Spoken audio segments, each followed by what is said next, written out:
ክርስቶስ ነው። ግን አባቱ እንዴት እንደሚሞት ጠዋትና ማታ ያስባል። ዛሬ ጠዋትና ማታ ክፋት የሚያስቡ ሰዎች አሉ። ምሽቶ ሲነጋ መቼ ነው ምጥለው የሚሉ ካልጣሉ እንቅልፍ የማይወስዳቸው ገለውም የማይረኩ ክፉ ሰዎች ተፈጥረዋል። እግዚአብሔር ደጎች ያድርገን። የገሌን ነገር ያሳየኝ የሚሉ እንቅፋት የሚያስቀምጡ በኑሯችሁ በር ላይ የተቀመጠው እንቅፋት ማን አነሳላችሁ ይሆን? ጠልፎ የሚጥለውን ድንጋይ ማን አንከባለላችሁ ይሆን? በየምሽቱ ሲማከሩብን ያድራሉ። ኢየሱስ መጣ ይላል አይደል? በተዘጋው ጎጆአችሁ እሱ ይምጣላችሁ። የሕይወታችሁ ጥጋብ፣ የቤታችሁ ሙላት፣ ደስታችሁ ክርስቶስ ነው። ወገኖቼ ገንዘብ ማረፊያ አይሆንም ይሆናል ወይ? ስልጣን ማረፊያ ይሆናል ወይ? ብዙ የሰበሰብነው አሳርፎናል ወይ? አያሳርፍም ወገኖቼ። ይገርማችኋል፣ ነጋዴ ይከስራል። ለሰርግ ያስቀመጥነው ለለቅሶ ይሆናል። ለዓመት ብለን የሰበሰብነው በዕለት ይበተናል። ወገኖቼ ታዲያ ማን እንጠጋ ካልን ኑ ተጠጉኝ ይላል እግዚአብሔር። እኔ ላይ እረፉ። ስለተጨነቃችሁ አይደለም። ጣራ እየቆጠራችሁ የምታድሩበትን ሌሊት ታውቃላችሁ። የትኛው ሌሊት ላይ ነው በሰላም የተኛ ነው? ብዙ የምንጨነቅበት ጉዳይ አለ። የአበባ ምንጣፍ ላይ ተኝተን እንቅልፍ የለንም። የተንጣለለ ቪላ ውስጥ እየኖርን የጎጆ አክል አልበቀንም። ለብሰን ይበርደናል፣ እየበላን ይርበናል፣ ጠጥተን ይጠማናል። ወገኖች ጎተራም ይጎድላል፣ ባለጸጋም ይደህያል፣ ነጋዴም ይከስራል። እግዚአብሔርን የተጠጋ ግን ለዘላለም ይኖራል። ማን ነው የተጠጋ? ዳዊት እንዳለ አንተ ሰምስካዬ አንተ ግን አለ መጠጊያዬ ነህ። ወገኖች የስልጣናችሁን አትጠጉ፣ ዘመዳችሁን አትጠጉ። አስደግፎ ትቶ ይሄዳል ወዳጅ። ስሙ ማይነክሰው መድኃኔዓለምን ተጠጉ። ወዶ ማይጥላውን መድኃኔዓለምን ተጠጉ። አፍቅሮ ማይከዳውን መድኃኔዓለምን ተጠጉ። ወረት የሌለበትን አስደግፎ ትቶ የማይሄደውን በበረሃ ጓዳችሁ እሱ መድኃኔዓለምን ያዙ። በትከሻችሁ የሚሸከማችሁን። የታምረ ማርያም ደራሲ ቅዱስ ዲዮስቆሮስ ምንድን ነው ያለን? የኢየሱስ ክርስቶስን ከሰማይ ወደ ምድር መውረድ የሰው ልጆችን የፈለገበትን ምስጢር ሲናገር ከሰማይ ሀገር ወርዶ የፈለገን አለ። ማን ነው የፈለጋችሁ? ማን ነው የፈለገን? ወገኖቼ ማን ፈላጊ አለን? ኪሳችን ሲጎድል ፈላጊ የለንም። ሲሞላልን ሳይነጋ በራችንን የሚያንኳኩ እያለን በቁልምጫ ቃል የሚጠሩን በሰው መካከል ሳቃቸው ሳይመጣ እያስመሰሉ የሚስቁልን ሳንቲም ስናጣ ማጣት ስንጀምር ልብሳችን መቆሸሽ ሲጀምር ሁሉ አጀብ ይበተናል። በመከራ ቀን አብሮክ የሆነው ማን ነው? ንገሩኝ በማርያም። አጋስ አንጥፎ የሚያስታምመን ማን ነው? በቁስላችን ላይ ዘይት የሚደፋልን ማን ነው? ለዚህ ነው የታምረ ማርያም ደራሲ እንዲህ አለ። ከሰማይ ሀገሩ ወርዶ የፈለገን ካለ በኋላ ባገኘን ጊዜ በትከሻው የተሸከመን ይላል። ባገኘን ጊዜ በምኑ የተሸከመን? ቤቴ ነው የተቻለኝ እንዳትይ፣ ቤቴ ነው የቻለኝ እንዳትሉ፣ የቻለን ከናስቸጋሪው ጸባያችን መድኃኔዓለም ነው። ክብር ለስሙ ይሁን። የቻለን እናት ያልቻለችውን ጸባይ እኮ ችሏል። አባት ያልቻለውን ቤት መሸከም ያልቻለውን የተሸከመ እሱ ንጉሡ መድኃኔዓለም ነው። እሱ ላይ ተደገፉ። ኢዮአታም እና አቤሜሌክ በአንድ ቤት ውስጥ አባታቸውን ይታዘዛሉ። መሽቶ ሲነጋ የአባቱን ትንፋሽ ያዳምጣል። ሞቷል አልሞተም ሽማግሌ ይላል። የሰማችሁኝ ነው? ኧረ አባቶቻችሁን ታዘዙ። በሕይወት እያለ አባት ያለች ሰው፣ በሕይወት እያለች እናትሽ አለች። እናትሽን እያስቆጣሽ ቤተክርስቲያን አትምጪ። አባትህን እያሳዘንክ ዕድሜ ያጥራል፣ እድልህ ይሰነካከላል። እድላችሁ እንዲቀና ከፈለጋችሁ፣ ዘመናችሁ እንዲረዝም ከፈለጋችሁ የእናታችሁን ጉልበት በሕይወት እያለች ሳሙ። የተመረቀ ልጅ እንጀራ ይወጣለታል። የአባቱን እርቃን አይቶ እንደተረገመው እንደ ኖህ ልጆች እንዳትሆኑ። የአባቱን ውድቀት ፈለገ ልጅ። እንዴት ያለ አጋንንት ቢሰፍርብን ነው ዛሬ እንደዚህ ክፉዎች ይሆን ነው? እንዴት ክፉዎች ብንሆን ነው? እርቃን መግለጣችን ሳያንስ የገለጥነውን እርቃን ለዓለም የምናሳይ ጉዶች ይሆን ነው? ኧረ እግዚአብሔር ይማረን። አሜን በሉ እንጂ። አልጋ ያልያዝን በሽተኞች እኮ ነን። ሆስፒታል ያልገባን ኃጢአት ውስጣችንን ገዝግዞ እየበላ ከክብር ያነስን ከክርስቶስ ወንጌል ዘር የበለጠብን ምስኪኖች ነን። ይማረን። ማን ይማረን? እና አቤሜሌክ ጠዋት ይነሳና ትንፋሹን ያዳምጣል አለ። እስቲ ጥያቄ ሊጠይቃችሁ መልሱልኝ። የታመመ ሁሉ ይሞታል እንዴ? ንገሩኝ። የሸመገለ ሁሉ ይሞታል እንዴ? ሽማግሌው በአልጋ እያለ ጣቱን ይጠራል። ወገኖቼ ምንድነው ዋስትናችሁ? በጣም ይገርመኛል። ልበ አምላክ ቅዱስ ዳዊት መሽቶ ሲነጋለት እንዲህ ይለዋል እግዚአብሔርን። እየሰማችሁኝ ነው? መሽቶ ሲነጋ ታሪክ ቀያሪውን ንጉሥ እንደዚህ ይለዋል። አንሰ ሰገብ ሆኖ እንቆ ተንሳይኩስ እግዚአብሔር አንሳኒ እያለ ያመሰግነዋል። ተዋል እኔ ተኛው አለ፣ አንቀላፋው፣ እግዚአብሔር ደግፎኛልና ነቃው ይላል። ደግፎ ያነቃህ ማለት ደግፎ ያነቃን ማን ነው? ወጥተን ለመግባታችን የማን እርዳታ ነው? ተኝተን ለመነሳታችን ማን ሲያግዘን ነው? እንደዛ ባይሆንማ የእግዚአብሔር ረድኤትና ገዛ በእኛ ጋር ባይሆን ነው የገዛ ምራቃችን ጠላት ሆኖ እኮ ይገለን ይችላል። እየጠቀለልከውን እንጀራ ለማላመጥ ያላመጥነውን እንጀራ ለመዋጥ እግዚአብሔር ሲረዳ ነው። ማን ሲረዳ? እና የምናመሰግንበት ነገር በጣም ብዙ ነው። ሐዋርያው ቅዱስ ጳውሎስ እንደነገረን አይኩቱሙ እንተ ኩሉ ብሎናል። በሁሉ አመስግኑ። በምን አመስግኑ? ዛሬ በጉድለታችን እንድናመሰግነው እሱ ይርዳል። በጎደለን ነገር ላይ ተመስገን እንድንለው። ጤናው ከጎደለብሽ ተመስገን በዩ። ጣራ እየቆጠርሽ ያደርሽበትን ሌሊት ታዩ። እንዲህ ከመከራችን ጋር የምንኖረው ማን ስላለን? እንዲህ በችግር ውስጥ የምንኖረው ማን ስላለ ነው? እስቲ ንገሩኝ። እንጀራ የምንበላው ማን ስላለ ነው? ዲግሪ ስላለክ ሰርቲፋይ ስለሆንክ ማን ስላለ ነው? ወግዚው መጋቤ ሁሉ በለዋ። አቤቱ የሁሉ መጋቢ ነህ። እንጀራ የተጋገረው ከሰማይ ነው። ማንም ሰፍሮ እንጀራ አልበላሽም። ያንተ እድል ያንተ እንጀራ ያለው እግዚአብሔር ጋር ነው። ለዚህ እኮ ነው ዳዊት እግዚአብሔር አለ እድል ፈንታዬ ነው ይላል። ምን ነው በሉ እንጂ እድል ፈንታዬ ነው። እና በጣም የሚገርመው አቤሜሌክ ጠዋት ተነስቶ የአባቱን ትንፋሽ ያዳምጣል። ሊሞት አልቻለም። ሳምንታት ይጠብቃል፣ ወራት ይጠብቃል። ሽማግሌው ሸመገለ። እድሜ የሰጠው እግዚአብሔር ነው፣ የሚያኖረው እግዚአብሔር ነው። ግን የሚኖረውን አባቱን እድሜ ለማሳጠር ፈለገ። ወገኖቼ አባት ያዘነበት ልጅ እድሜ የለው አለው? ንገሩኝ። የለው። የአባቱን ሞት ተመኝቶ በዘመነ መሳፍንት አንድ ንጉስ ሲሆን ወደ ቤተ መንግስት ሲገባ የአባቱን ወገን ነው ቤተ መንግስት ይዞ የሚገባው። የእናት ወገኖች ደግሞ ከቤተ መንግስት ውጪ ነው የሚኖሩት። ከቤተ መንግስት ውጪ የሚኖሩትን ሰባ የእናቱን ቤተሰቦች ምርጫ ሊቀሰቅስ እኔ ንጉስ አድርጉኝ ብሎ ቲፎዞ ለመሰብሰብ ተነሳና ሄደ ወደ ሰቂማ። በሰቂማ ሄደና የእናቶቹን ቤተሰቦቹን ሰባዎቹን ሰብስቦ እንዲህ አላቸው።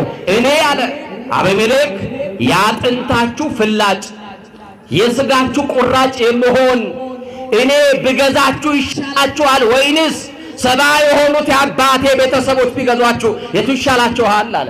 ቃሉን እስቲ በደንብ እናንተ ያጥንታችሁ ፍላጭ በሉ እስቲ። የስጋችሁ ቁራጭ በጣም ዝምድናውን እያጠናከረ ነው አይደል? ነው አይደል? የሆነ ቋንቋ ለየት ያለ ቋንቋ ስትናገሩ የሰው ጆሮ ሁለት ጆሮ እንደዚህ ነው የሚለው። እንዴ አንተ መቻወኩኝ ለካ የኛው ነክ ይላል ሰው። እየሰማችሁ ነው አይደል? ደግሞ እንዲህ አይነት ሰው ደግሞ ጠጋ ብላችሁ ውስጥ ስትመረምሩት አሁን ፊት ለፊት የተሰቀለ አምፖል ጓዳ ለምን አያበራም ብላችሁ ጠይቃችሁ ታውቃላችሁ? ጠይቃችኋል? አምፖል ነው፣ ብርሃን አለው። ምን አለበት ክፉ ባይሆን? ምን አለ ጓዳ የሰቀልነው አምፖል ፊት ለፊት ቢያበራልን ብላችሁ አልጠይቃችሁ? እንዳያበራ ካለ የከለለው አጥር አለ አይደል? አይደለ?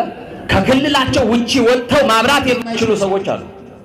ለራሳቸው ወገን ብቻ መብራት የሚሆኑ ለምንድን ነው እንዳያበሩ ካሉ የተጋረደባቸው የዘረኝነት አጥር ስላለ እሱን መድኃኔዓለም ያፍርስልኝ። ምስራቅና ምዕራብ የሚያባብለው መንፈስ፣ ቆላና ደጋ የሚያቆጣጥረውን መንፈስ መድኃኔዓለም ይሄንን የዘረኝነትን መንፈስ ይሄንን ኮተትና ትምታም ለዚህ ትውልድ የማይመጥን ወንጌል ለሚሰማ ሕዝብ ወንጌል ለገባው ክርስቲያን የማይመጥን ነው ዘረኝነት። መድኃኔዓለም ጠቅልሎ ከምድራችን ላይ ያርቅልን። እና በጣም ይገርማቸዋል። አቤሜሌክ ዘራቸውን በጣም እየሳበ ያጥንታችሁ ፍላጭ የስጋችሁ ቁራጭ ብሎ በጣም ሴንሲቲቭ የሆነ ፓርቱን አውቋል። ነካቸው። መቼም ሰው በተነካበት አይደል የሚጮኸው? አይደለ እንዴ? አዎ። አሰቡ፣ አሰላሰሉ። አዎ አንተ እኮ ብትገዛን መኳንንት መሳፍንት እያረክ ወደ ቤተ መንግስት ወደምንናፍቀው ኑሮ ታስገባናለህ። ስለዚህ ልባችን ካንተ ጋር ነው አሉት። ልባቸውን አዘነበሉለት ይላል መጽሐፍ። ከዛስ ከበዓል በሪም ቤት ካላስቸገርኳችሁ ጥሩልኝ። በዓል በሪም በሉሲ የጣዖት ቤት ነው። አይገርማችሁ? ከጣዖት ቤት ለጣዖት የተቀመጠ 70 ብር ስንት ብር? 70 ብር አነሱና እንካ አሉት። ሐሳቡ ይሸጣል አይደል? ሐሳቡን ሸጠ አይደለ? ከዛ በኋላ ለሐሳቡ ደግሞ እነሱ ምን ሰጡት? ምን ገንዘብ። ምርጫ ቀሰቀሰ፣ በጀት ይዞ መጣ። 70 ብር። ያ ብር ጤነኛ ብር አይደለም፣ ጤናማ ብር አይደለም። ምናልባት እኛን እያባላ ያለ የጣዖት ብር ከሆነ ኧረ እግዚአብሔር ያርቅልን። አዎ ለገንዘብ ብለን ወንድማችን እየሸጥን አይደል? ዛሬ ገንዘብ አልበለጠብንም? እናት አባት የሚዬ ልጅ በገንዘብ አልለወጥንም፣ አልረሳንም። ገበያ ቁጭ ብላ ጉልት ቸርችራ በማዲያት ተጠብሳ ያሳደገችንን እናታችንን ገንዘብ ስናጣ እናቴ ናት ብለን እንኳን ለጓደኞቻችን ማስተዋወቅ አላፈርንም ይሆን? ኧረ ማፈሪያዎች እኮ ነን። ማምላክ የተጎሳቆለችዋን ዛሬ ለምንበላው ጥሩ እንጀራ፣ ዛሬ ለደረስንበት ስኬት ለምንለው ለያዝነው ቆርቆሮ ለምንኖርበት ተራ ቤት ምክንያት የሆነችንን እናት ያፈርንባት ሰዎች አለን። እግዚአብሔር ወደ ልባችን ይመለሰን እና አቤሜሌክ 70 ብር ይዞ በ70 ብር ይላል 70 ወሮ በሎችን ቀጠረበታል። ምኖችን ምን ነው በሉ እንጂ እሺ። ቀጥሎ እንደዚህ ይላል መጽሐፉ፣ ምናምንቴዎችን ይላል። ምን ይላል? ምናምንቴ ታውቃላችሁ? ምናምንቴዎች ለ70 ብር 70 ሰዎች ስንት ብር ደረሳቸው? ሂሳብ የሚችል 10 ይላል። 70 ብር በ70 ሰው በ70 ብር ተቀጥሮ ሂሳብ በመስኮት ነው እንዴ ተማራችሁ? ስንት ብር? አንድ ብር። አንድ ብር የተከፈለው ሰው ሰይፍ ይዞ ድንጋይ ይዞ አቤሜሌክ ንጉሳችን ልባችን ካንተ ጋር ነው ምታዘንን እናደርጋለን ብለው ከአቤሜሌክ ጋር ተከተሉ። ፊት አውራሪ ሆኖ ወደ ምስኪኑ አባት ወደዛ ቤተ መንግስት ሄደ። አባቱም የሆነው ነገር በከተማው አያውቅም። የሚደረገው ነገር አያውቅም። አይኖቹ ማየት አቅቶታል። የገዛ ልጁ እያመጸበት እንደሆነ እንኳን አያውቅም። የሚደረገውን ተንኮል አያውቅም። ከጥበቃ ጀምሮ በቤተ መንግስት ያሉት ወታደሮች 70 የሚሆኑትን የሩበአልን ቤተሰቦች በአንድ ድንጋይ ወሮ በሎቹና ምናምንቴዎቹን አዞ አረዳቸው። ከዛ አባቱን ገደለ። ኢዮአታም ወደ ገሪዛን ተራራ ሸሸ ይላል። ሞት በዛበት መንደር ውጣና ሽሽ፣ ና ተጠለለኝ ይላል። ኃጢአት ከበዛበት መንደር ውጪ ይላል። ከርኩሰት መንደር ውጡ፣ ከዝሙት ስፍራ ውጡ፣ ከጣዖት መንደር ውጡ። አስማተኛ መንደር ምን ትሰራላችሁ? ጠንቋይ ጋር ምን ታረጋለህ? መተተኛው ጋር ምን ታረጋለህ? ጫሌ ቆጣሪው ድቤ ደብዳቢው ጋር ምን ታረጋለህ? አንተ የአማኑኤል ልጅ አይደለ? አንቺ የሥላሴ ባሪያ አይደለሽ? ምን ከልክሎን ነው? ሥላሴ ምን አጉድሎብን ይሆን? እምቅድመ ሕሊና ኩሉ ያምር። እንኳን ነገር ነው ከሐሳብ አስቀድሞ የሚያውቅ እኮ ነው መድኃኔዓለም አይደለም እንዴ? ነው እኮ ሳይሰስት በልግስና ለሁሉ የሚሰጠው ቸሩ እግዚአብሔር ምን አጎደለብን? አንድ መኪና ላይ እንደዚህ የሚል ቃል አነበብኩ። በጣም ይገርመኛል። ስላላደረክልኝ ነገር አመሰግንሃለሁ ይላል። ምን ስላላልክልኝ? የሆነ ሰው መኪና ሲገዛ ወይ ደግሞ ቤት ሲሰራ ቤቱ ላይ የሚያስቀምጣት ጥቅስ ስላደረክልኝ ነው የሚለው አይደል? ኮንዶሚኒየም ከገዛ ስላደረክልኝ አመሰግንሃለሁ ይላል። ጥሩ መኪና ከገዛ የቦሎ እንትን ላይ የሚለጥፈው ስላደረክልኝ ነው አይደል? ይሄ መኪና ላይ ግን ስላላደረክልኝ አመሰግናለሁ።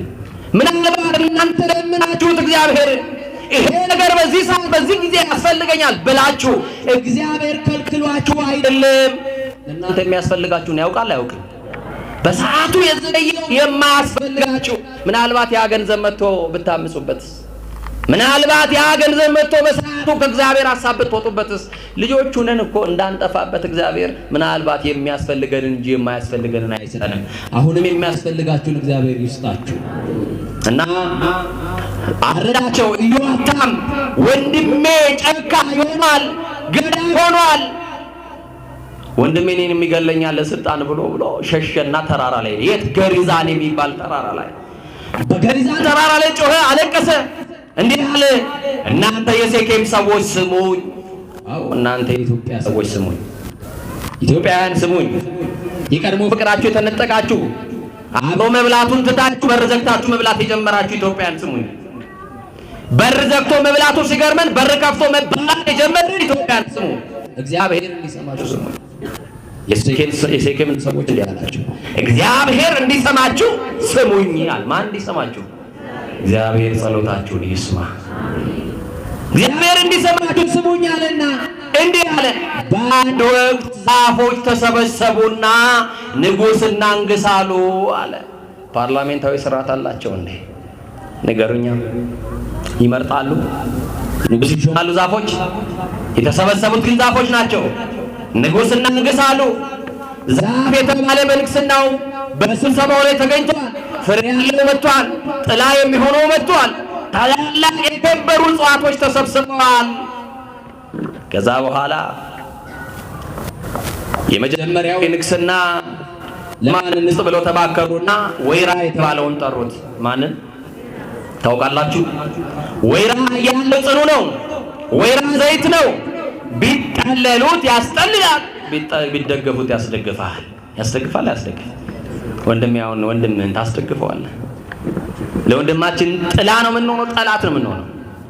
እናስጠልላለን፣ የደከመውን ማሳረፍ እንችላለን። ወገኖች ዛፉን እንዲህ አሉት፣ ወይራ ንገስብን፣ አባቱን ገሎ ንጉሥ ከሆነ አንተ ትሻለናለህ፣ ንገስ አሉት። እንዲህ አለ ወይራ ራሱን አየ፣ ራሱን ተመለከተ። ራሳችን እንድንመለከት ሥላሴ ይረዳል። ብፁዕ አቡነ ሽኖዳ ሳልሳዊ ቢዩር ሰልፍ የሚል መጽሐፍ አላቸው። ራስን ስለመሆን ማንን ስለመሆን ማንን ራስን እና ራሱን አየ። ምንድን ነው ጸጋ አለ? ቅባት ነው፣ ዘይት ነው። ከቤተ መንግሥት እስከ ቤተ ክህነት ይፈልጋል። ቅባትነቱን ንግሥናውን ትቶ ደግሞ ንጉሥ አልፈልግም። ቅባትነቱን ትቶ ዘይትነቱን ትቶ አሁን አሰበና እንዲህ ብሎ መለሰላቸው። እየሰማችኝ ነው? ለቤተ እግዚአብሔር መስዋዕትነቴን አለ። እስቲ በሉ በሉ እንጂ ለቤተ መንግሥት ቅባትነቴን፣ ይሄን ትቼ ንጉሥ አልሆንም። በዚህ ዓለም ቢሾሙ ይሻራሉ። የትላንት ባለጸጎች የታሉ? የትላንት ነገሥታቶች የገቡ? የትላንት ቆንጆዎች የታሉ? የትላንት ዝነኞች የደረሱ? ዓለም ቆዳ ያጨበጨበችላቸው የደረሱ? ዓለም የአንበሳ ቆዳ አልብሳ የዘፈነችላቸውን የውሻ ቆዳ አልብሳ አረገመቻቸው? የሉም። ክብራቸው መቃብር ከርኖታል። ዞር ብላችሁ ያቸው የሉም፣ የሉም። እና ጸጋዬ ምንድነው ሲል ቅባት ነው አይደል? ነቢያቱ የሚያነግሱበት፣ ካህናትን የሚሾሙበት፣ ነገሥታቱም ደግሞ ሲሾሙ በነገሥታት አናት ላይ የሚቀባ ቅዱስ ቅባት ነው። እና ቅባትነቴ እኮ ለዘላለም ነው። ደግሞ ጥላ ነኝ። የደከመው ሰው መጥቶ ያርፍብኛል። ይሄን ትቼ ንጉሥ አልሆንም፣ ጸጋዬ ይሻለኛል አለ። እስቲ በሉ በማርያም በሉ። ምሳ አልበላችሁም? ዛሬ እራት ጋብዛችኋል። እስቲ በደንብ በሉ። ጸጋዬ ይሻለኛል። ከጸጋ ግምጃ ቤት ያቆየን ሥላሴ፣ ከተዋህዶ በረት ያቆየን ሥላሴ። ጸጋዬ ይሻለኛል፣ ንግሥናውን አልፈልግም አለ። እንግዲያውስ ማን ይንገስ ሲሉ ወይን የተባለውን ዛፍ ጠሩት። ወይን በል አንተ ንገስብን፣ አባቱን ገሎ ንጉሥ ከሆነ አንተ ትሻለናለህ፣ ንገስ አሉት። ወይን እንዲህ አለ። ወይን ታውቃላችሁ ግን? ኧረ በልታችሁ ጠጥታችሁ ምን ነው ሳቃችሁ? በጣም ብዙ ሰው የሚያውቀው ጥቅስ ምንድን ነው ስለ ወይን? ወይን እኔ አላልኩም። ዛሬ ግን አትስከር የሚለውን ጥቅስ ነው ልነግራችሁ የመጣሁት። እና ወይን በነገሥታት ፊት ለፊት በክብር የሚቀመጥ ፍሬ፣ ጣፋጭ ፍሬ ያለው ምግብ ነው አይደለም? ቢጠጡት ደግሞ የሰውን ልብ ደስ የሚያሰኝ መጠጥ ነው።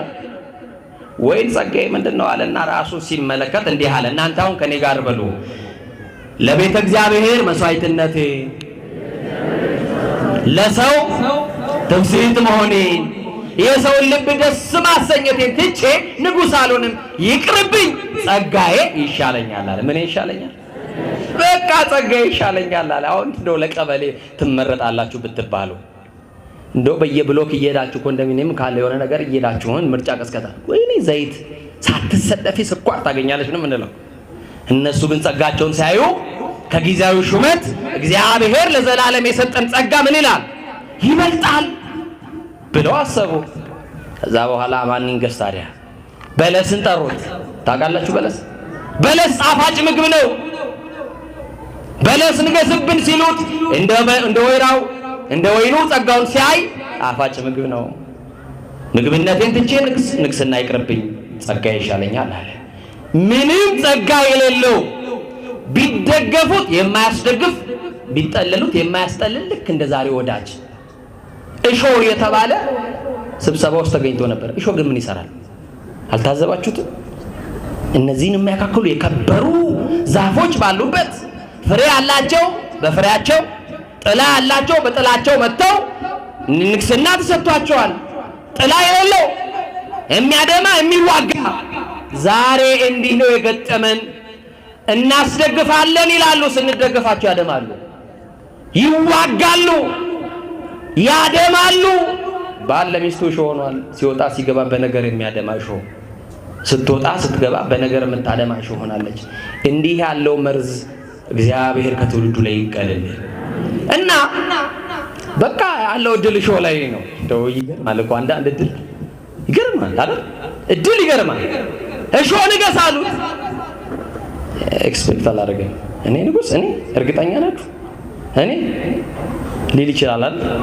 ንጉሱን አሉት፣ ንገስብን አሉት።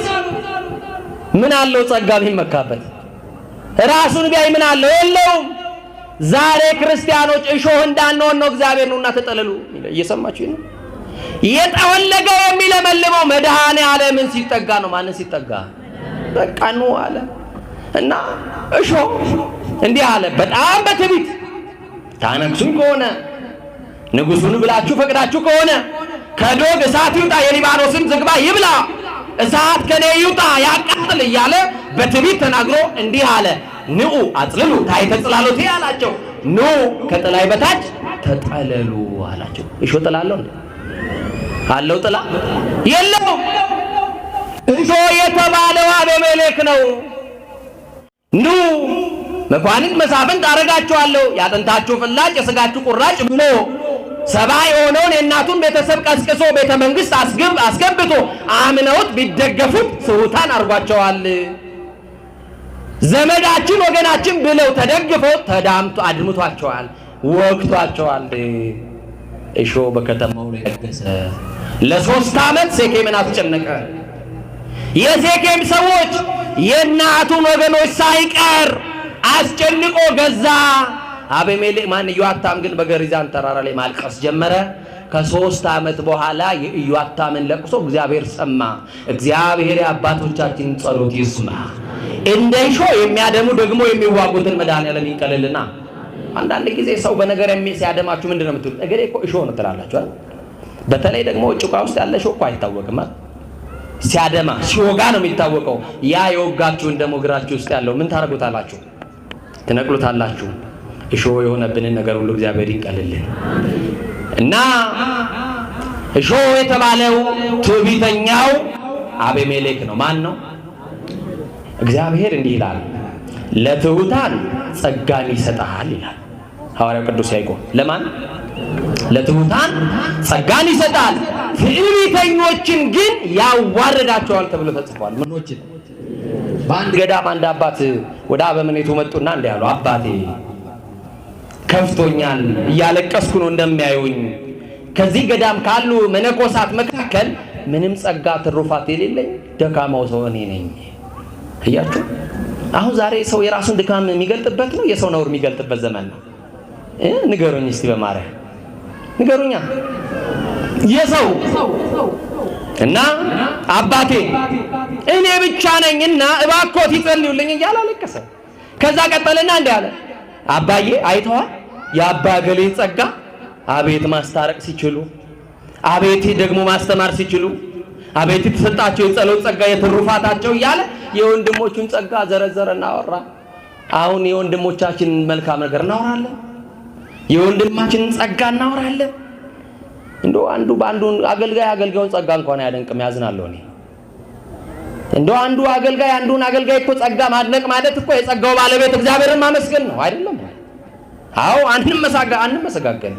እና እኛ አባት በጣም ይገርማሉ።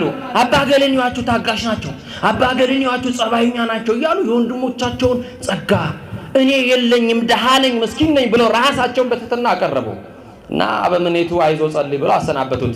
እሳቸው ከወጡ በኋላ አብረዋቸው ለነበሩ መነኮሳት እንዲህ አሏቸው፣ ይህ መነኩሴ በዚህ ገዳም ከሁሉ የሚበልጥ ጸጋ ተሰጥቶታል።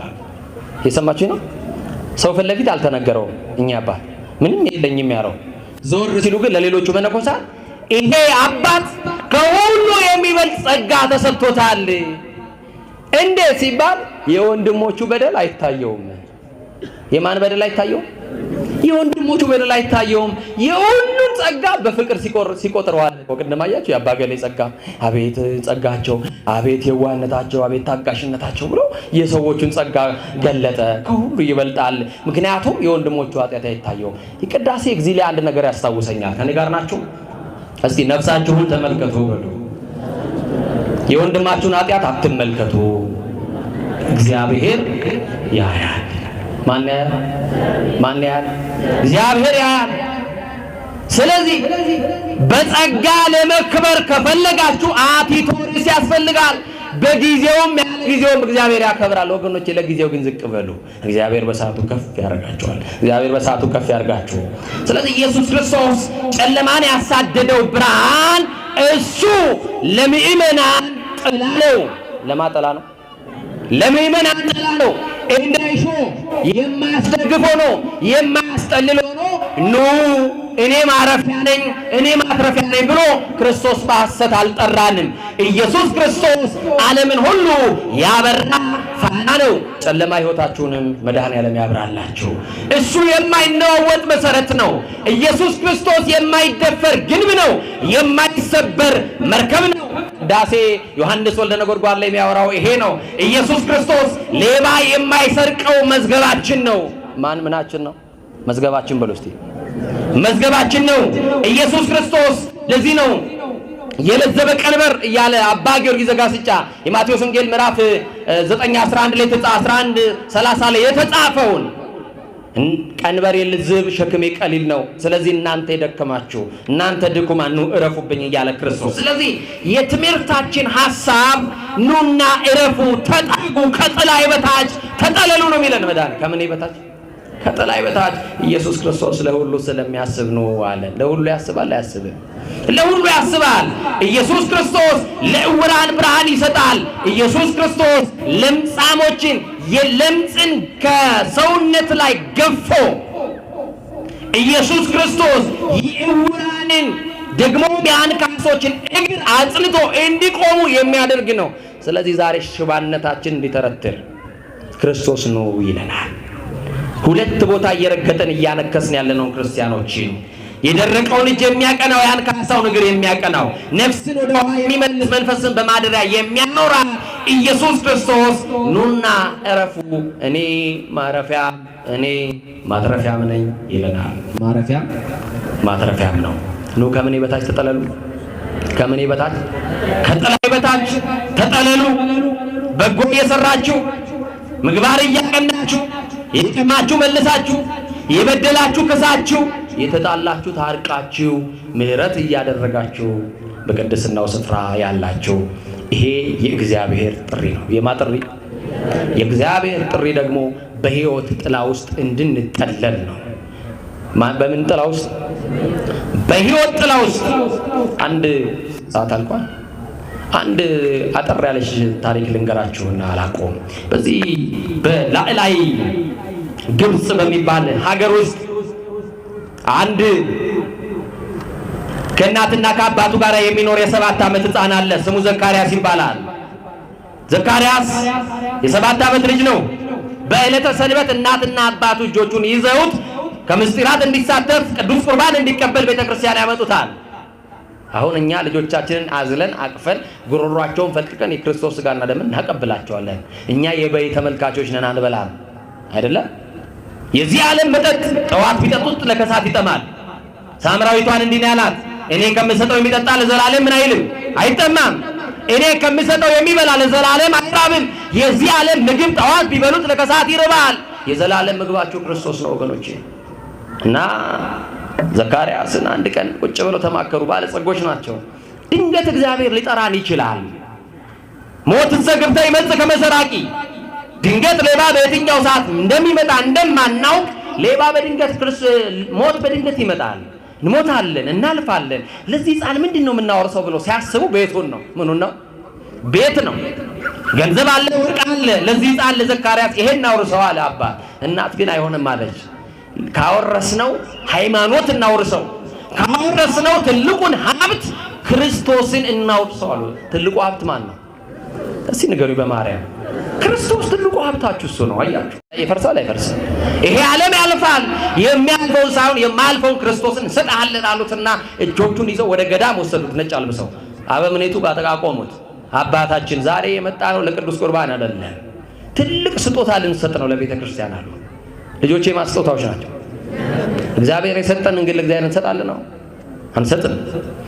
ልጆች እግዚአብሔር ስጦታዎች ናቸው። ይሄ ዘካርያስ አንድ ብቻ ልጃችን ነው። የዓይናችን ማረፊያ የልባችን ተስፋ ነው። ይሄንን ልጅ ለቤተ ክርስቲያን ብፅዓት አድርገን ልንሰጠው ነው።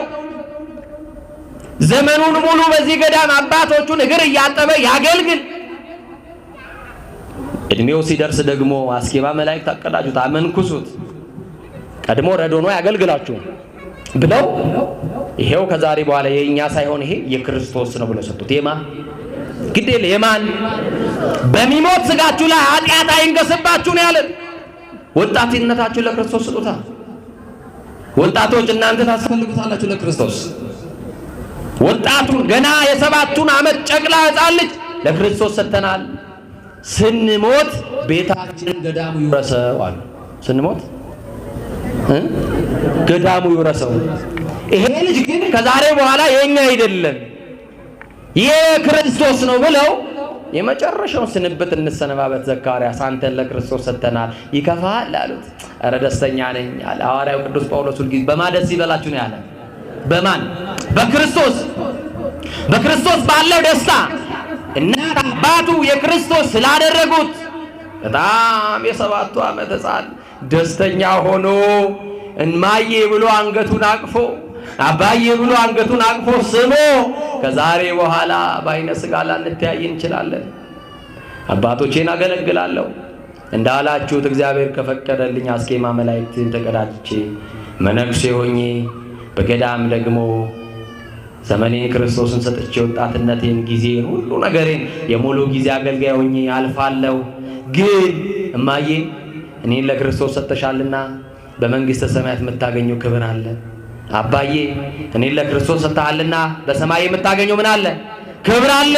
በሰማይ እንገናኝ። አባዬ ቻው፣ እማዬ ቻው አለና የእናት አባቱን እንጂ ለቀቀና ከማህበረ መነኮሳት ውስጥ ተደባለቀ። እንዴት ያለ ልጅ ነው! ልጆቻችሁን የክርስቶስ ያርግላችሁ። ለዚህ ዓለም አይደለም ለመድኃኔ ዓለም የሚያገለግሉ ልጆች ይስጣችሁ እግዚአብሔር። እና በጣም የሚገርም ነው። እናቱ እንባዋን እየጠረገች አባቱ እንባውን እየጠረገች አክነው ወደ ቤት ተመለሱ።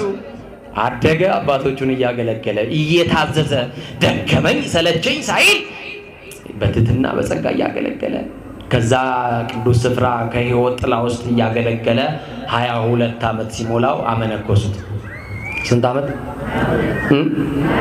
እኔ ይገርመኛል። እንደ አንድ ጊዜ በማህበራዊ ሚዲያ እኛ ወጣት መነኮሳትን ሳይሆን ፎቶአችንን እየለጠፉ በጣም ብዙ ነገር የሚናገሩን አሉ። አሁን በቅርብ ጊዜ ራሱ ወጣትነታችን ለክርስቶስ መስጠታችን እንትን ነው? ነውር ነው እንዴ? ንገሩኝ እንግዲህ ይላችሁ። ነውር ነው? እኛ ራሳችን ለክርስቶስ በመስጠት የሚቀና ዲያብሎስ ካልሆነ በስተቀር በጣም ይደንቀኛል። አዝናለሁ። ቤተክርስቲያን ለሚያገለግል አሁን ካህን እየሰደብን ግን ንስሐ የምንገባው ማጋራ ይሁን ያሳዝናል እኮ። እግዚአብሔር አንደበታችንን እግዚአብሔር ይቆጣጠርልን። ቤተክርስቲያን ስለ አንደበትና ስለ ዓይን ትጸልያለች። እንደው እንዳላበዛ ምን ትላለች መሰላችሁ? በቅዳሴ ሰለስቱ ምዕት ላይ ጸጉር አይምሮ ላይ እንታልባቢና ወቀብ ከናፍሪነም ነገር እኮ ትላለች አይደል? አዎ ከንፈራችንን ክፉ ከመነጋገር ከልክልልን ትላለች። አንደበታችንን ክፉ ከመናገር ይከልክልልን እና መነኮሰ። አባቶና አባ ዘካርያስ ተባለ። ማተባለ አባ ዘካርያስ ተባለ። ማን ያውቃል ከዚህ ውስጥ በለዚህ ክብር የታጨ ይኖራል? ማን ያውቃል ከነዚህ ወጣቶች መካከል ለዚህ ክብር እግዚአብሔር ያዘጋጀው ይኖራል እኮ። እኛ እናውቃለን? አናውቅም። የሚያውቀው ማን? ባለቤቱ። ማን በምን ሰዓት እንደሚጠራ ምን እናውቃለን? እና ያገለገላቸው አንድ ቀን ማህበረ መነኮሳቱ ተሰብስበው ስለ አባ ዘካርያስ ሲያወሩ ደረሰ ከጀርባቸው። ምን ብለው የሚያወሩት? ይሄ ወጣት በጣም ቆንጆ ነው፣ መልከ መልካም ነው። እንዴት ሆኖ ይሄንን ወጣትነት ዘመኑን መነኩሴ ሆኖ ይኖራል? እንዴት ይችለዋል? ይላል። እስቲ እግዚአብሔር ያስችላል በሉ። እንደው አንድ ነገር እንድትሉ ልለምናችሁ። በዚህ መልክ ቢያምር በሉ ለአፈር፣ ስጋ ቢወፍር ለመቃብር። 30 ጊዜ መስታወት ፊት ለፊት የምትደቀንለት ውበት ይረግፋል አይረግፍም? ይረግፋል። በቃ እና ወጣትነትንም ውበትንም ቁንጅናን ለማመስጠት ለክርስቶስ መስጠት እና ሰማና አዘነ። የኔ ውበት መነጋገሪያ ሆኗል እንዴ? አዘነ። በዚህ የተነሳ ክርስቶስን ላጣው ነው ብሎ አለቀሰ። ማን ላጣው? ክርስቶስን የሚያህል ጌታ ማጣት የለብኝም። ይሄን መልኬ ከሆነ እንዲናገሩ ያደርግ ዛሬ አጠፋታለሁ አለ። ምን እላታለሁ? ከገዳሙ ወጥቶ ሰው ሳያየው ጠፋ። አበምኔቱ ያደራ ልጃቸው ይፈልጉት ጠፋ። ኬት ያገኙት? ኧረ ያየ ሰው ተባለ፣ የጠፋ ተፈለገ፣ የለም። 45 ቀን ከገዳሙ ውጭ ጠፋ። ለካ 45 ቀን ውስጥ ሙሉ ኬሚካል ካለው ውሃ ውስጥ ፊቱን ነክሮ እየጸለየ ነው። ምኑን ሊያበላሽ? ምኑን? ፊቱን። ኬሚካል ካለው ውሃ ውስጥ ፊቱ አሰቃቂ ፊት ይዞ የቆሰለ ፊት፣ ያ የሚያምር መልኩ ሰዎች የተነጋገሩበት መልኩ ጠፍቶ መጣ ወደ ገዳም። ሲያዩት መነኮሳቱ ይዘገንናል። በቃ ሲያዩት ምንድነው የነዳይ ማን ነው አሉ። አይ በማንነቱ ሁሉ ረሱት። ዛሬ በውበትሽ ያደነቀልሽ፣ ዛሬ ባለህ ቁመና ያደነቀ፣ ነገ ይሄንን ማንነት ስታጣው ሰው ይረሳል። አይረሳል? ይረሳል። ውበታችንን አይቶ ውበትሽን አይቶ የፈልጎ ያገባሽ ነገ በሆነ አደጋ ያ ውበት ቢጠፋ የወደደሽ ያፈቀረሽ እኮ ሊጠላሽ ይችላል። እና በጣም የሚደንቅ ነው። ማን አሉት? ማንነቱን ሊናገር አልፈለገም። ማንነቱ ራሱ እኮ ክርስቶስ ነው አይደል? እና ማን ምንድነ? ነዳይነ። ነዳይ ደግሞ ከማህበረ መነኮሳት ጋር አይኖርም። በውጭ ተጥለ መጽዋት መለመን አለብህና ውጣ አሉት። ዘካርያስ መሆኑን አውቀዋል? አላወቁም። እኔም ዘካርያስ ነኝ አላለም። አያችሁ፣ ፍሬ ያለው ዛፍ ጎንበስ ይላል። ጎንበስ ብሎ በትህትና እኔ እኮ ያኔ ቆንጆ መነኩሴ በዚህ ገዳም ያደግኩት ዘካርያስ ነኝ እኮ አላላቸው። አዎ ንዑሰ ክርስቲያን በደጅ ነው የሚቆመው። እኔ ከአባቶቼ ጋር በዚህ ገዳም ለመኖር የበቃው አይደለሁም። እውነት ብላችኋል። ምጽዋት ከሚቀበሉት በደጅ ከተጣሉት ነዳያን ጋር ቁጭ ብዬ ጌታዬን አመልከዋለሁ ብሎ ወጣ። ማንን አመልከዋለሁ ብሎ? እንደው ከመቅደስ አንተ ውጣ ብንባል እኛ አገልጋዮች የቻልን ሀገረ ስብከት ሌሎቻችን ደግሞ በፌስቡክም በምንም የምንችለውን ነገር እናደርጋለን እንጂ እንዲህ ባለ ትህትና አንቆይም። እንቆያለን አልቆይ የለም ካለም እግዚአብሔር የተመሰገነ ይሁን በእውነት። እና በደጅ ተጣለ ቁጭ አለ። ነዳያኖቹ በመሃል ገብቶ መዝሙረ ዳዊት ይዞ እግዚአብሔርን ያመሰግናል። ሲመሽ ደግሞ እጆቹን ወደ ሰማይ ወደ ታመነው ንጉሥ ወደ ሰማያዊው ወደ ኢየሱስ ክርስቶስ ዘርግቶ ሲጸልይ ያድራል። ሌሊት ሲጸልይ ጣቶቹ ያበራሉ። ምን ይላሉ? ያበራሉ። የሚወደድ መልክ የለውም። የውስጥ ስብዕናው ቅድስናው ግን ከባድ ነው። እግዚአብሔር የመረጠውን ጸሎት፣ እግዚአብሔር የወደደውን አገልግሎት ያደርጋል። በደጅ ተጥሎ ከጸጋ በቅቶ ነበር። እግዚአብሔር ከጸጋ ያብቃችሁ። ከዛ አንድ ቀን ለ45 ቀን ከገዳም ወጥቶ የተረሳው 45 ዓመት ሙሉ ከደጅ ወደቀ። ስንት ዓመት? የሚደንቅ እኮ ነው ወገኖቼ። 45 ቀን 45 ዓመት አይደለም 45 ቀን የሚታገስ ትዕግስት የለም። 45 ዓመት በደጅ ተጥሎ ማንነቱን ሰውሮ መልአክ መጣና ዘካርያስ ከጸጋ ደርሰሃል፣ ህሙማንን መፈወስ ትችላለህ፣ ሀብተ ፈውሳለህ ብሎ ነግሮት ሄደ። አንድ ቀን እየጸለየ እያለ ዘወር በዚህ አጠገቡ ዕውር አለ። ምን አለ? አይኑ የጠፋ ሰው አለ። የዚህን ዓለም መልክ አይቶ አያውቅም። እጆቹን አስቀመጠና እንዲህ አለ፣ በኢየሱስ ክርስቶስ ስም አይኖቼ ይከፈቱ አለ። በማስም መድኃኔዓለም እንጀራችሁን ይክፈትላችሁ፣ እድላችሁን ይክፈትላችሁ፣ የተዘጋባችሁን ነገር ሁሉ መድኃኔዓለም ይክፈትላችሁ፣ ክፉ ሰዎች የዘጉባችሁን መድኃኔዓለም ይክፈትላችሁ። እና አይኖቹ በሩ። ዘለለ፣ አመሰገነ። የዚህን ዓለም መልክ ማያይ ሰው በክርስቶስ አይኖቼ በሩ ብሎ ስለ አይኑ መብራት ሲያመሰግን አባ ዘካርያስ እንዲህ ያለው እግሩ ላይ ወደቀና አባቴ እንዳትነግርብኝ ጸጋዬ እንዳይታወቅ በአባ እንጦንስ በአባ መቃርስ በኢየሱስ ክርስቶስ ስም ለምኜሃለሁ ዓይንህን ማን አበራልህ ብለህ ከጠየቁ ሰዎች ኢየሱስ ክርስቶስ ብለህ መስክራል። ማን ብለህ? አሁን ክርስቶስ ላደረገው ተአምራት የኛ ነው ብሎ ዩቲዩበር ሰብስበው ቁጭ ብለው የሚያሳዩ ሰዎች ያሳዝኑኛል። በዚህ ዘመን ጸጋው የክርስቶስ ነው ብለው እንኳን ማመስገን ያቅቷቸው የኛ ነው የሚሉ ከራሴ ብቃት ራሴ ቅድስና ነው የሚሉ ሰዎች በዚህ ዘመን አሉ እና በጣም የሚደንቅ ነው። ጸጋው ግን የማን? አሁን እኔ እዚህ መካከል እንደው መቼም እግዚአብሔር የልቤን አይቶ አይሰጠኝም። ይሄንንም ጸጋ ቢሰጠኝም ማረግበትን እሱ ያውቀዋልና እንደው የሆነ ተአምር ብሰራ የሆነ ህሙማን ብፈውስ በሁለተኛው ቀን ማስታወቂያ ነው የምሰራው አይደለም። አድራሻዬ እዚህ ነው ኑ እላቸዋለሁ እንጂ ጸጋው የክርስቶስ ነው ክብሩን እሱ ይውሰድ እላለሁ። ክርስትናችን እየደበዘዘ ነው። እግዚአብሔር ይድረስልን በእውነቱ እና በጣም የሚደንቅ ነው። ለሰው እንዳነግርልኝ ብሎ አስምሎት ሄደ። ሰዎች አንተ ዕውራን ነበርክ፣ ምጽዋት የምትለምነው አልነበርክ፣ ዓይንህን ማን አበራ ሲሉት ማን ይላል? መስክሯ በማርያም ኢየሱስ ክርስቶስ የማርያም ልጅ ዓይኔን አበራ ብሎ በአገሩ ሁሉ በሱ ዓይን መብራት ምክንያት ብዙ ሰዎች ወደ ሕይወት ተጨመሩ። ብዙ ሰዎችን ሰበካቸው። የሰማችኝ ነው። አይ እኔ ነኝ ቢል ኖሮ እሱም ከጸጋ ይጎድል ነበር፣ ያለውን ጸጋ ይነጠቅ ነበር። ከዛ በሁለተኛው ቀን ጆሮ አበራ፣ ጆሮ ፈወሰ፣ ጆሮ ማይሰማው። በሌላ ቀን ለምጻ ነጻ፣ ሽባ ተረተረ። አንድ ቀን ቁጭ ብሎ ሲጸልይ ለካ አጠገቡ የነበረው ምጽዋት የሚቀበለው ነዳይ ሞቶ አድሮ ነበር። እና ዳ መቼም ሲኖር አያምርበት ሲሞት አያምርበት። ቀብሩ ለቅሶ ምኑ ያምራል? ምኑ ያምራል? መብራን ቀባሪ ያለው ዳ ወይ ያሞተ በቃ ይሄ ነው። በቃ ኢትዮጵያን ፈርስቴድ የምትባላለች አይደል? እና በቃ እቺ ነች፣ ሌላ ምንም የለም። እና ሲሰሙ ማን ይገንዘው? ደሃ ነው፣ ሰውነቱን ውሃ ነክቶት አያውቅም ብሎ ተጸየፉት።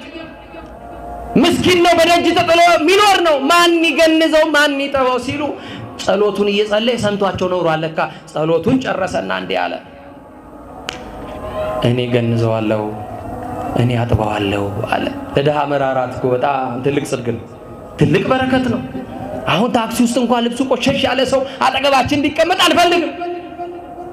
ለደሃው ራራለት። ተቀመጥ፣ አስገቡት ወደ ቤት፣ አስከሬኑን ተሸክማችሁ አስገቡ፣ እኔ ገንዛለሁ አለና ወደ ቤት ሲያስገቡት እናንተ ጉድጓዱን ቆፍሩ እንቀብረዋለን አሉ።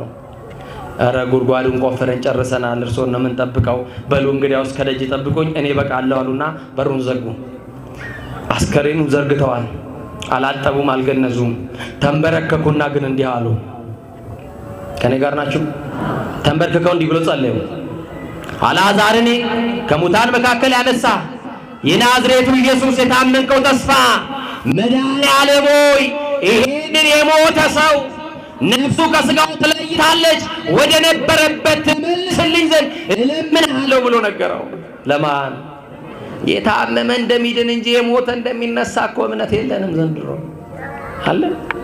ነፍስ እንተ ተአስረት በሞት ፈታይከ ቅዱስ ኤጲፋንዮስ የቆጵሮስ ደሴት ኤጲስቆጶስ በቅዳሴው ላይ በሞት ታስራ የነበረችን ነፍስ ፈታሃት ይላል። በምን ታስራ የነበረች? በሞት። ይሄ ስም ከሞት የተፈታንበት ስም ነው። ኢየሱስ የሚለው ስም ከአጋንንት ስርዓት ብቻ አይደለም የተፈታንበት፣ ከዘላለም ሞት ያመለጥንበት፣ ገነት መንግሥተ ሰማያትን ያገኘንበት፣ ልጅነትን ያገኘንበት፣ ዕዳ በደላችን የተሰረዘበት ስም ነው። ያቆመን ስም፣ የደገፈን ስም፣ የተደገፍንበት ስም፣ የተጠለልንበት ስም ክርስቶስ ይባላል። በጣም የሚገርም ነው። በረሃብ ዘመን የበላንበት በልተንም የጠገብንበት ስም ክርስቶስ ይባላል። ህብስተ ሕይወት ለዘይበሎ ለሚበሉት የጣፋጭ ምግብ የዘላለም ምግብ የሆነ ስም ነው ክርስቶስ። ይህንን ስም ተጠርቶት ምንድነው የሚለው?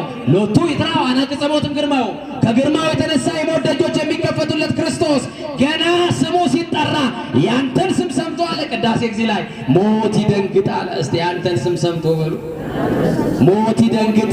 ምን ይደንግጥ?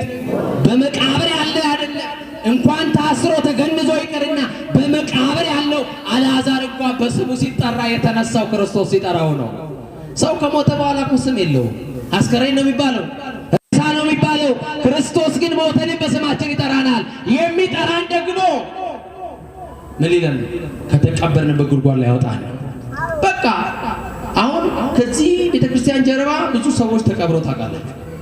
ምን ነው የሚጠብቁት ካለ ትንሳኤያቸውን ይጠብቃሉ። ማለት ሲመጣ በስማቸው ይጠራቸዋል ክርስቶስ። የሰማችሁ ነው። እናንተ ሙታኖች ተነሱ ይላል። የሚያነሳ ኃይል የሚሰጥ የሚቀጥል ያለቀውን የደቀቀውን ያበቃውን የሚቀጥል ስም ነው። ኃይል ያለበት ስም ነው። አያችሁ፣ በዚህ ስም ቅዱሳን ሐዋርያት ሙት አንስተዋል። አሁን ግን አባ ዘካርያስ ምን አለ? በኢየሱስ ክርስቶስ ስም አልዓዛርን ያዳንክ ጌታ እባክህ ነፍሱን መልስ ብሎ ጸለየ። ወዲያው ያ ሰው ከሞተበት ተነሳ፣ ብድግ አለ። ምንድነው አለ? የሲኦል አበጋዞች የጨለማ አበጋዞች ነፍሴን እየገፉ ሲሄዱ ነበረ። አሁንስ ሲለው ባንተ ጌታ ተመለስኩኝ። በማን? በአባቶቻችን የአባቶቻችን አምላክ አሁንም ከጥፋት ይመልሰ፣ ከሞት መንደር ይመልሰ። ተመለስኩኝ፣ ሕይወት አገኘሁኝ፣ አሁን ጤነኛ ነኝ፣ አሁን ደህነኛ ነኝ ብሎ ቆመ። ከዛ በኋላ እንዲህ አለ። አባ ስለ ጸጋቸው አዘኑ። የሰባችሁ ነው አይደል? ቅድም እነ ወይራ እንኳን ስለ ጸጋቸው ያሉትን አይታችኋል አይደል? ስለ ጸጋቸው እንዲህ አሉ። አሁን ጸጋዬ ሊታወቅብኝ ነው። እንዴት ላድርግ?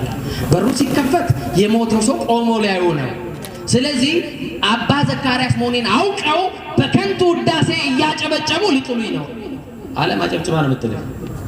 ፓርላማ የሆነች ዓለም አጨብጭባ ነው የምትሾመው። ስትል ምን ብላ አጨብጭባ። እና ያንን ጭብጨባ ካልሸሸ ደግሞ ሰው ከጸጋ መቆየት አይችልም። እና እንዲህ አሉት፣ አንተን ለመቅበር የተዘጋጁ ሰዎች በር ላይ አሉ። አሁን የሚያዩት በአይናቸው ግን ያንተን ትንሣኤ ነው። ውድቀታችሁን የሚፈልጉ ሰዎች መድኃኔዓለም ትንሣኤያቸውን ያሳያል። ጉድጓድ ቆፍረው የሚጠባበቁ ሰዎች መድኃኔዓለም ይኸው በቆፈርኩበት ጉድጓድ ይገባል እያሉ የሚፎካከሩባቸው የሚወራረዱባቸው ሰዎች አይናቸው እያዩ እግዚአብሔር ጉድጓድን የደፈነ በደልዳላ ሜዳ ያሻግራቸዋል። መድኃኔዓለም የተበጠበጠውን የመርዝ ብልቃጥ እየደፋ ያስመልጣል። ጠላት በ10 መንገድ ይመጣል፣ አንተን በአንድ ቀዳዳ ያሾልካል።